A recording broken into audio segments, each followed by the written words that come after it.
മനസ്സിനെ ഞെക്കുന്ന ഒരു കാര്യം അവതരിപ്പിക്കാനാണ് ഞാൻ ഇവിടെ വന്നത്. ഞെട്ടരുത്. അപ്പൊ തുടങ്ങാം. തുടങ്ങിക്കോ.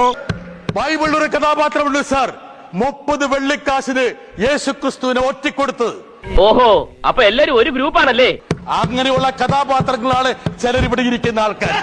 എവിടെ ചെന്നാലും ഒരു വക ആൾക്കാര്. കഴിഞ്ഞ ദിവസം പുരുഷന്റെ പേരിലും ക്രിസ്ത്യാനി എന്നും പറഞ്ഞ ആൾക്കാരുണ്ട്.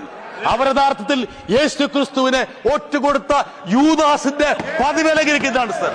നീ ഒരു സ്വപ്ന ലോകത്താണ്, യാഥാർത്ഥ്യങ്ങളിൽ നിന്നും വളരെ അകലെ. സാർ, കഴിഞ്ഞ ദിവസം ഇവിടെ ഞങ്ങള് ഒരു സിനിമയെ കുറിച്ച് പറഞ്ഞു. എന്തായിരുന്നു സിനിമ സാർ?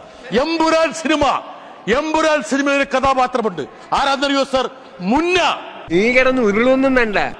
ആ മുന്നയെ ഇവിടെ കാണാം, ഇവിടെ കാണാം. ഈ BJP ബെഞ്ചുകളിൽ ഒരു മുന്നയെ കാണാം. പ്രസിഡന്റിന്റെ മെഡൽ കിട്ടേണ്ട ധീര പ്രവൃത്തിയല്ലേ ഇവൻ ചെയ്തത്? ഈ മുന്നയെ തിരിച്ചറിയും, മലയാളി തിരിച്ചറിയും, കേരളം തിരിച്ചറിയും സർ. അതാണ് കേരളത്തിന്റെ ചരിത്രം. നിങ്ങളുടെ വിഷത്തെ ഞങ്ങൾ അവിടെ നിന്ന് മാറ്റി നിർത്തി. ഒരാളെ ജയിച്ചിട്ടുണ്ട്. അതാണ് ഏറ്റവും അപകടം.